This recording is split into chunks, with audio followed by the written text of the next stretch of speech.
It's go time. Hey babe, how you doing? Good. Welcome back to Yeah, another beyond the desk. Beyond the Desk.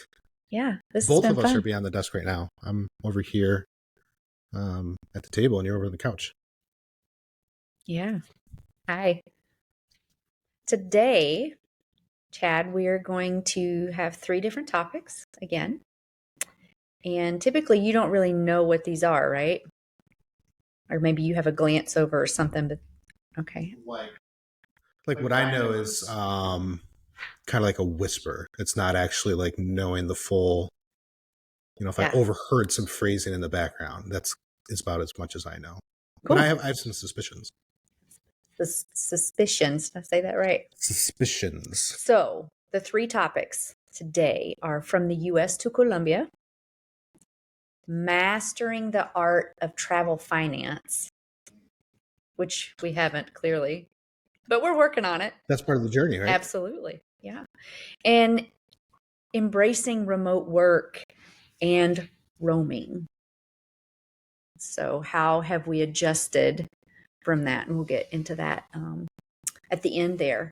So, for everybody that's listening, Chad took a trip last week and it happened fairly quickly, which we were surprised.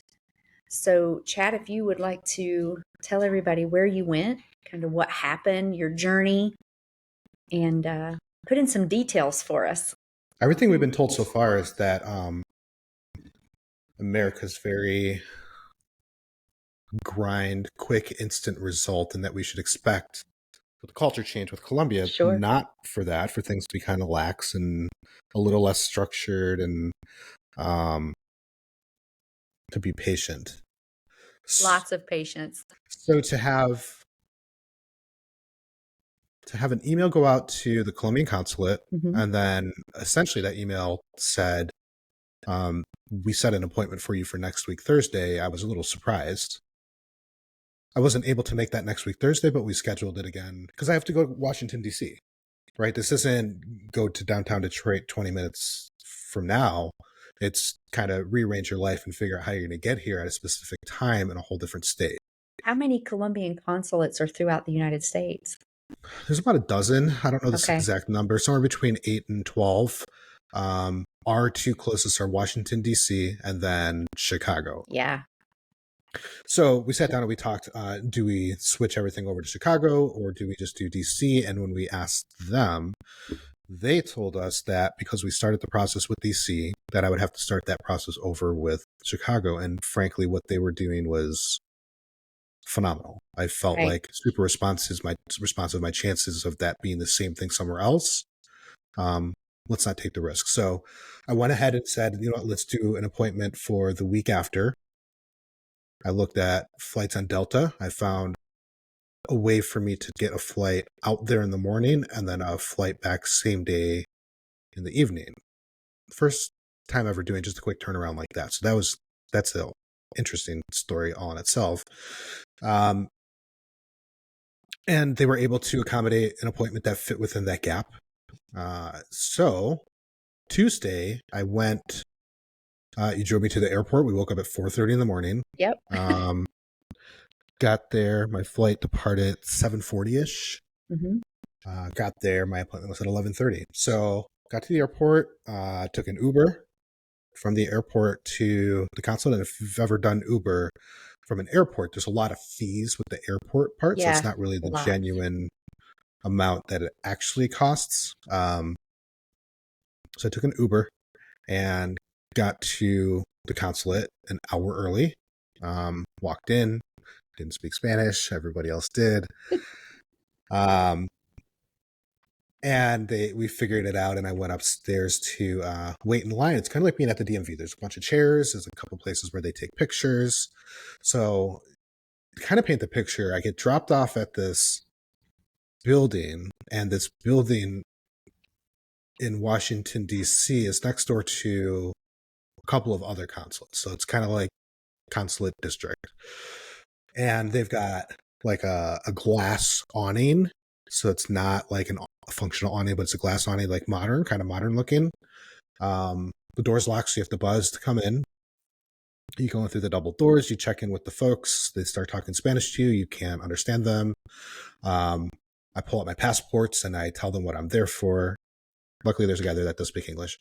And they got me checked in and they set me up. Like in America, if you had an appointment at 11:30, you'd have to wait. They just sent me right up an hour early. So I go upstairs, I approach one of the windows, and there's probably 5 chairs across, 4 rows deep. So there's room for about 20 people. And while I'm there, there's a family to my left, a woman, a man, and 1 child. There's 2 women up front, and everybody's there for various reasons, but they're all speaking in Spanish, and I'm not sure what's going on. So I walk up to one of the windows and I talk to them and I say, hey, listen, I'm here for this, that, the other. And they said, well, normally this is a 3-visit process. Visit 1, birth certificate. Visit 2 is going to be your ID, your Colombian ID. And visit 3 is your passport. And I'm immediately starting to get a little anxiety because I wasn't planning on having to fly to DC 3 times. Right. That's a lot of money. It's a lot of money. It's a lot of time investment. There's a lot of moving pieces to doing 3 different visits. So the good news is they call me back. They call me Everth because I'm in Colombia. I have a different name than I do in America. So I didn't answer the first couple of times, and then I figured out it was me that they were talking to because there's only 4 other people there. It took me a minute to figure out that was me, and then I go back with the guy, and he speaks perfect English, which Everett is Chara. Everett Chara. Yeah, he speaks perfect English, and he explains to me, okay, so you already have your birth certificate, a copy of, but nonetheless enough to verify that I am in fact myself. That they emailed to you, or did they give you a copy while you were there? Because we didn't have your original birth certificate here. No, so I have a copy of my certificate of a birth certificate from Colombia with a letter from America attached to it saying we verify this is in fact the birth certificate, but it looks different than the actual birth certificate. So it's not just because it's a copy, it's a issue of the birth certificate. That's what I have. It was enough that they were able to look me up and say, yes, we've found your actual birth certificate. It matches the info. You are who you say you are. So I didn't have to go through step 1 of getting a birth certificate. What I had was sufficient. Great news. There's check that up, right? 1 visit check. He says, so today what we're going to do is get you set up for your Colombian ID. And then when we're finished with that, we'll process everything for your passport.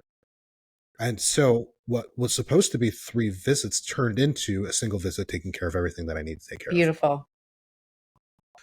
Great news. So we're going through all the process, everything. There's a screen facing me. Everything is in Spanish, and I'm confirming stuff with him. But he's letting me know what it is, what it says, what we're talking about. Awesome. And then we get through all of the ID, and he prints my ID there on the spot. It's a temporary ID. I have to get the official one, but it looks identical, high quality print. It's got the watermark and everything on it. So I have in my possession now a photocopy of my Colombian ID, which means I am officially a citizen. And then once I receive my passport, I will officially have the ability to travel into as a citizen. Right. So when it comes to next steps, here's how the process goes for that. Got my ID, then we do a whole other cycle of questions and fill in the blanks and translations.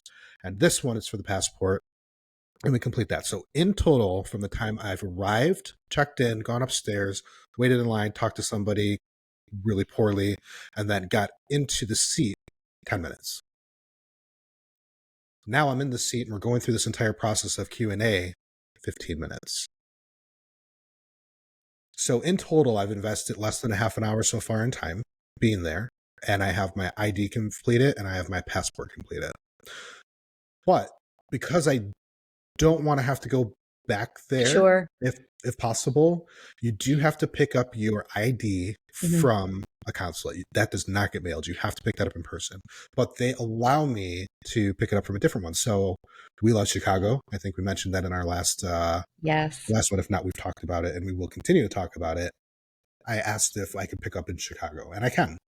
So what'll happen is Colombia, the country, will send my ID to the consulate in Chicago. It takes about 2 to 3 months. So we're hoping by December we should be able to plan a trip to go to Chicago and get my Sure. ID. And then I had to go to the local post office, pick up a priority mail envelope, and that's what they will ship my passport directly to me in. So now that I've completed my first half hour of paperwork, I then go get lunch. I call you, tell you I'm done. That's it. All I have to do is go get an envelope for them to ship my stuff back. Grab some lunch, go to the post office, $10.40, get an envelope that's verified, certified, has all the tracking info. Drop that off, sign a form that says I agree that if it's lost, it's not their fault. And that's it. I'm done. I'm done by 1:30 in the afternoon. And So home by 7:30. I think I picked you up that then evening. home by So 7:30. yeah, I had a whole bunch of extra time. I wasn't to the airport where I could have jumped an earlier flight. So I found a place, sat down, did a whole bunch of work, started not working on, I was actually doing a lot of working remote. education of myself, working remote, Yeah. caught up on all that stuff. But I also was doing some research around child sex abuse and Michigan's laws and, the stuff that you dive into so deeply.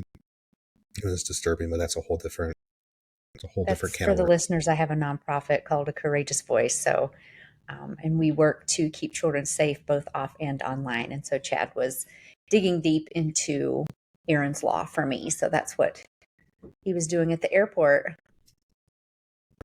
So our first episode launched, and as bonkers as it sounds, I haven't actually told my family yet that I've been pursuing this. Right. And I have a reason. I really wanted to make sure this wasn't too good to be true. I wanted to have it tangible in my hands. Honestly, I have my ID in my hands. I have an ID number. I've been certified for everything. I think I can probably tell them now, because the reality is it is official. I may not have the passport book, but it's official. You are a Colombian citizen now. Yeah. 40 years later, or 38 years later, because you were 2 when you came over, right? Right. That's incredible. I think I am way more excited than you are over all of this. I just think it's the neatest thing ever. I'm excited. I'm excited in my own way. I definitely process things differently. What do you call me? A whirlwind? Yeah. That's how My Tasmanian devil. Yeah. yeah. The way that I process things is I internalize them first, apply logic, and then I have my emotion-driven response, assuming that all the pieces fell into place on the logic. I'm the opposite. And so I think I'm actually still processing the facts Sure. of it. And then pretty shortly here, and it's been coming up a little bit over the last couple of days, where it's becoming surreal. And sitting here looking at you just bursting and smiling, to me, it's real, and it's time for me to share with my family. So the whole process in total, less than a day. And part of it is not just documenting our journey, but helping our listeners and potentially future listeners understand the process and what we go through. Because they're not typically going to be Colombian citizens, right? Or wherever they might want to live part-time. So they have to go through a whole visa process, where I will have to go through a visa process as well, because Right. just because we're married doesn't mean that I'm automatically a citizen either. So we'll get into that. You'll have to take the test. I didn't have to take a test. Yeah. The You test do is have in to learn. Spanish. It is in Spanish. I'm taking Spanish. So that's something that you will need to start. And speaking of that, I did watch something this morning that really threw me off guard. Babe, there was two people. The gentleman is from the States. His girlfriend is from Colombia, and they are in Medellin, and they are looking at apartments to purchase, right? Because in Medellin, it's typically high rises, everywhere high rises, beautiful modern buildings, apartments, gorgeous. And they're with a Colombian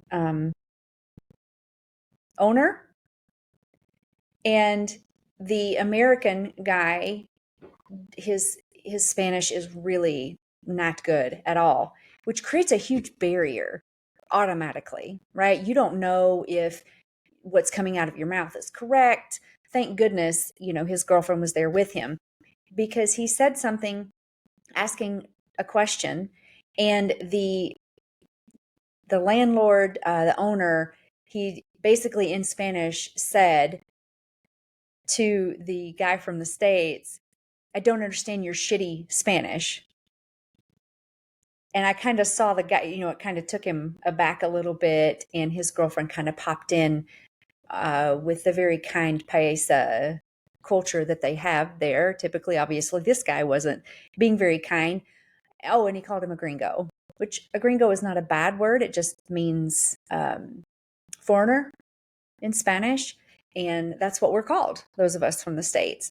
And so that threw me a little bit. So Spanish is definitely necessary for us, and to continue to get better and better and better. For sure. And I've had my first substantial experience working with officials and feeling their vibes of me not. So, granted, where I was, every single person up there spoke English and they spoke it well. That just, they made me earn the right to hear English first. Right. And that's fair. Listen, that's their country. We're going in, and it's, we need to be respectful of that. But it is a process on our end. But I think I understood where the gentleman was coming from. Who knows, what had happened to him previously by somebody from that wasn't Colombian. Sure. Right. We don't know the whole story around that, but he was clearly irritated with the gentleman not understanding the language. So we're going to have to move on. Okay, I want to go over just pricing really quick of what everything that's been invested so far. Oh, yes. So start to finish. So we had my plane ticket. I paid with points, so my actual financial investment was like $12 for the taxes, but that ticket would have been $450 for a round trip. Mm-hmm. So $450 will count for dollars. Our actual investment was less because we pay with credit cards and accumulate points and are able to pay with those points. The Uber, okay, I also picked up 2 bottles of water once I was in the airport because hydration is something that I try to do. I try to stay hydrated. So I picked up 2 bottles of water, $11 because they're just absolutely rip off inside the airport. I did not eat at our airport at Detroit. It was super early. Next one was, and then an Uber. I got a little bit of food on the flight. Not a full meal because it was a short flight, but I got some snacks. An Uber. So the Uber from the airport to the consulate was $56. About 15 of that was all fees for airport and DC tax and whatnot. So if you were doing a normal 50-minute drive like that, it would be substantially less, but it was, it's about $55 each direction. As I mentioned before, the envelope so that they can ship it directly here, my passport, that was 1040. So, $10. My passport fee itself. Okay, so my ID fee, there was no ID fee. For my passport fee, it was $94, which I don't know if you've gotten a passport in the US, but it's substantially more than the US. Yeah, it is. $160. Yeah. And that's not, there's emergency ones or whatever. That's just your standard one. Yeah. So, $94 for my passport. Lunch, I grabbed a sandwich, a burger. That was like $17 for a burger and fries. I was just on another podcast from Massage Core Academy, another business we have. And I was talking with my partner. I said, I was a little frustrated. I was talking about massage therapists. They need to get their heads out of their butt and they need to focus on the fact that they need to grow their business, stop investing in it. Anyways, the burger thing came up of how you're not spending $7 on a burger anymore. You have to be able to account for more of your expenses than just what you think it should be, but what it actually is, right? Inflation's just tough right now. Anyway, so $17 for a burger at Shake Shack. We were back, talked about that. It's about $54. So they ended up being about $55 average each. I did go to, because I had a 4.5 hour time between getting to the airport to when my flight left. So I ate again and I got a beer. 40 something dollars. So obviously that's avoidable. You can do it in your own way. But airports, if you can avoid spending money in an airport, do that. There's certain things you can and cannot pack.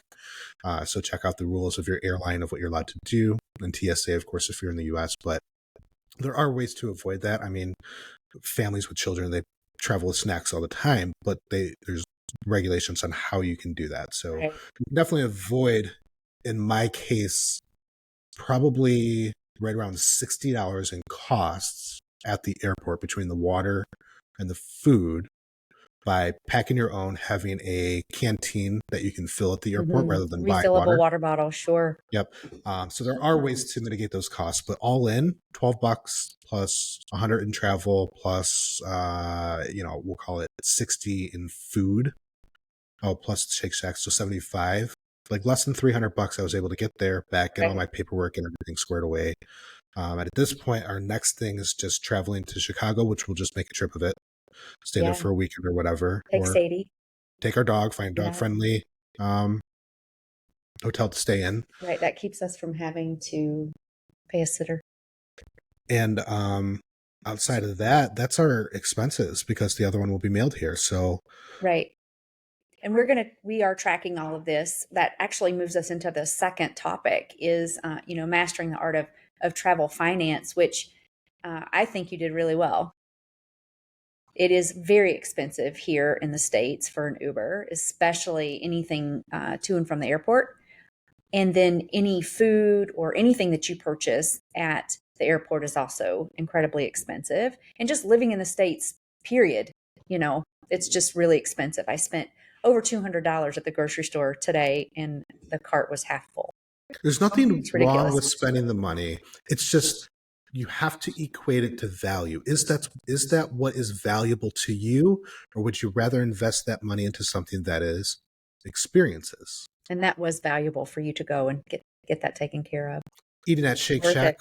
probably could have found someplace cheaper to eat, right? So there's things you just have to. It was convenient as hell, right? I could just walk. I walked there. It was right where I needed to be. So, but when you consider a $300 investment to be able to live in another country part time, And where you're from, super high value. yeah. So I think as an individual, as a couple, family, whoever is working to do this, that financial savviness that it really is, it's whatever is of value to you. That's what's going to matter. So, and then like we've been looking at what we're spending now, and we're also looking at like, what is our goal, Chad? So is it saving for early retirement? Is it just a lower cost of living that's going to enable us to do more? Or is it all of it? We touched on this briefly last time, I believe. And so last time we ran into a technical error. So we actually recorded 2 podcasts. One worked, one didn't. So I might be remembering something that wasn't in the published take versus what was. So correct me if I've already repeated myself. But, we did talk about some of these things. And, one of the things that we invested in was a VPN, which is a virtual private network. And what that allows us to do is watch US-based shows, operate on US-based servers, but do that abroad. It cost me $19, period. Most VPNs you spend on a monthly basis. I found a deal. So there are ways to, don't just buy the first version of what you think you need. Do a little bit of research around it. It's worth the time investment to save yourself dollars later. So we spent $19, Amy's phone, my phone, and a portable router that we'll take with us that will then plug into the Ethernet there will allow us to use all our devices, be it Apple TV or our laptops, and have access to our servers here in the US. Most people use it so they can watch US-based Netflix, right? But we'll use it so that I can access servers for work without issue, without being blocked, because there's a lot of countries that block access to US-based certain servers. True. So small things like that you can invest in, and they go for the long haul. Yeah, this is great. Is there anything else that you think we're going to have to do within the next 6 months? Because technically this is a year out for us. little over a year. November of 2024 is when we plan on doing this for about 5 months. So the question is plan for retirement. Listen, I believe that we're doing things slightly different where we're going to be setting up recurring revenue streams so that our retirement is essentially ongoing. Our retirement Sure. starts now. And that kind of is our beyond the desk. What does our life look like after work? But we're going to be setting up things now that fund our future, right? It's not just about save a whole bunch of money so that we can live off that. And there's nothing wrong with doing that. And we can do that as well. If we get our revenue streams up to a certain amount where it's above our cost of living, now we're also contributing to our savings. But I think Absolutely. our goal, our focus is slightly different, where we are setting up revenue streams so that we don't have to save, so that they continue to fund our future. Yeah. And as our future changes, yes, Colombia is significantly less expensive, so technically more bang for our buck. But that doesn't mean we can't still invest in US based items like having properties here or having Right. properties there. And that requires influxes of cash. So, yes, we're funding our future, but we're also going to be having a savings so that we can double down and invest in other ways as well, Right. diversify that. Yeah. And the Colombian peso currently, well, the last time I looked, it was at 3,900 to $1 American. Yeah, you got 3,900 up here. So that's pretty significant savings there. What cost you $17 for whatever it was that you got at the airport would have probably cost $3 or $4 in Colombia. Yeah, and it's not just the peso to dollar ratio, it's also the value of what that item is. So, a really good example of that might be if we were to purchase a laptop here, the inflation of what the US requires to pay so many heads, you got your salespeople and your marketing teams. In Colombia, there's a lot of that just doesn't exist. You're not going to have this enterprise marketing team to get it out Right. there. You're not going to have all these franchise because the infrastructure is just different. So that same laptop that costs you $999 might be $300 there. Yeah. Same Not thing, but there not aren't. electronics, babe.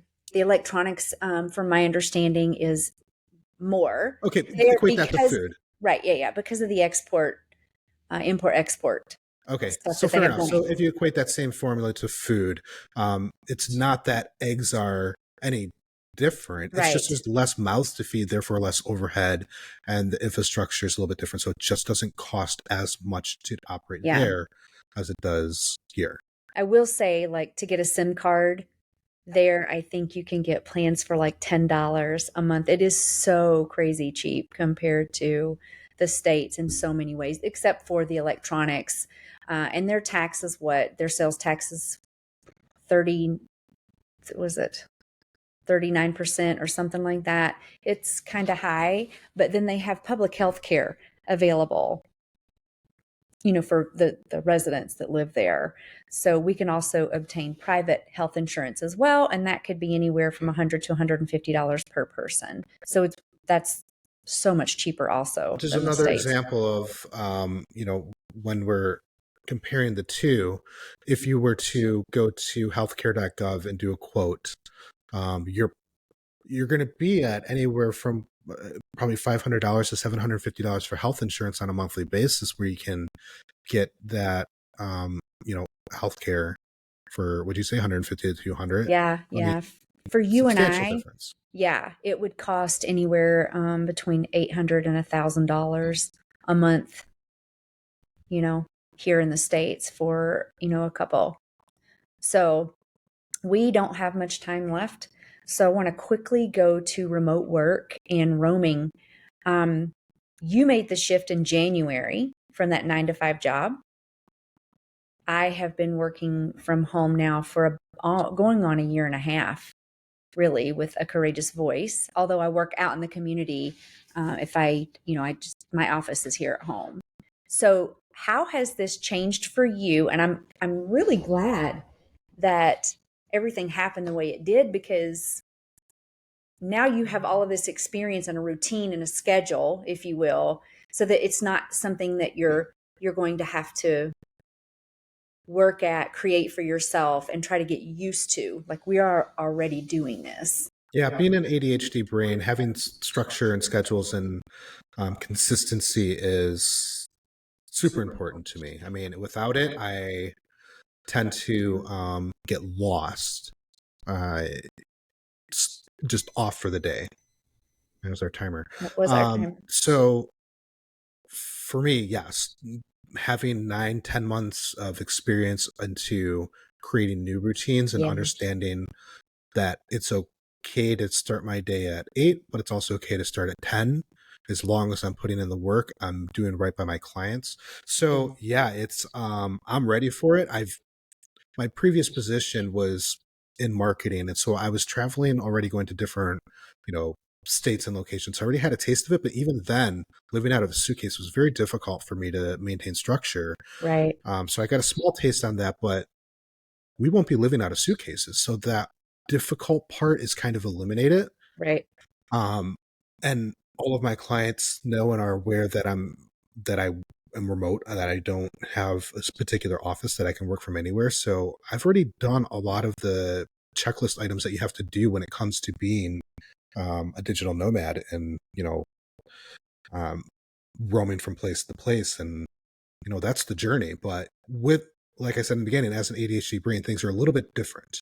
Not that neurotypical brains don't have their own struggles, but I can speak for mine, and my struggles are, if I don't have my coffee the right way, I can be askew for the entire day. That is so true. I live this with you every day. And for me, working remote is beautiful. I'm also looking at doing some additional work besides my nonprofit, because working a nonprofit with just one person, we're almost 4 years old and it's just been me, hoping to be able to pull somebody else in to at least start working part time to run the operations of the organization, which will free me up to speak and um, to do the things to help find the funding, things like that. But I would be able to work more remote with something like that. So that's been a challenge for me, learning something new outside of running the organization, and I'll continue to learn and grow with that. But Chad, what is it that you do? So I do website design and small business consulting. I've worked with medium-sized businesses, but really what I like doing is focusing on the business owner who's financially invested into their business, being having access to them. Because when it comes time to um, have mindset shifts, they're the ones that have to do that. Right. And I can help coach them through what that looks like. But if I'm in a medium or large business and I'm working through a board, I'm not really getting the person who's invested. So it turns into that game of telephone. So I love working with solopreneurs and very small businesses, like 10 people within a business and smaller. Um, and what we do is we break down the foundation that currently exists and put together a new one. Just like it's no different. If you want to continue to grow your business, right? And if you equate that to a house, maybe you're going from a 2-story to a 3-story. But if your foundation sucks, the whole thing's going to crumble. So you have to have a lot of things in place, and Mm, that all starts with a solid foundation. That's understanding your numbers. There's so many elements to it, but you start with that strong foundation, having a strong website, an yeah. online presence. Then you can build a 15-story house and grow, and it's going to be able to sustain and support that. So we do website design. That's at the forefront. I've been doing that since 2003. Do consulting and coaching with clients one-on-one, and we have a specific company called Massage Core Academy, where I do a similar method, except we do it as a business partnership. So we Right. gain a percentage of their company, and then we come in as their operations department. So we handle everything that needs to get done for their business, put all the right things in place, show them the blueprint so that they can get to that 5-year growth mark within a year or two. Yeah. And being in Colombia, because there's only an hour difference, that is a huge benefit for you working remotely. Because for me, my remote position, I don't really need to talk to a lot of people, but for you this is really important, and this is one of the things that we looked at. Spain, 6 hours and it difference, and it can be done, right? But we would just be working in the evening, on US Yeah, time. totally doable. Just a little Right. bit different of a schedule, but totally doable. Yeah, and that could still end up happening. We don't know, but the beautiful thing here is that we get to be in choice about this, and there's nothing or nobody out there dictating to us, how we need to do this, and that's been a really beautiful thing. We've got these giant stickies all over the house, and they're all essentially like vision boards, brainstorming, and putting things that come through our heads onto paper, if you will. And there's stuff all over the place. And there's one, before we even talked about this, that talks about a beach house. And of course, everybody wants the beach house, right? But here's the thing. We put it down. We wrote it down, and that is not just a goal, but our goals are mandatory. That's what we're going to achieve. Right. And little did we know that when we were looking at Spain, that some of the most optimal places are actually beach facing On the when it coast. comes to affordability.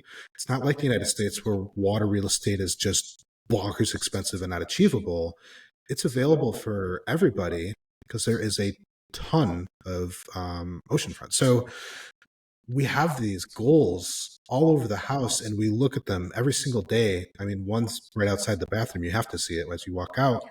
And it's just a reminder of what it is we're attempting to achieve and what we're Right. going to achieve together. And it's going to take work, and we're going to continue to grow our businesses. But I think we are putting a solid foundation for our life together right now.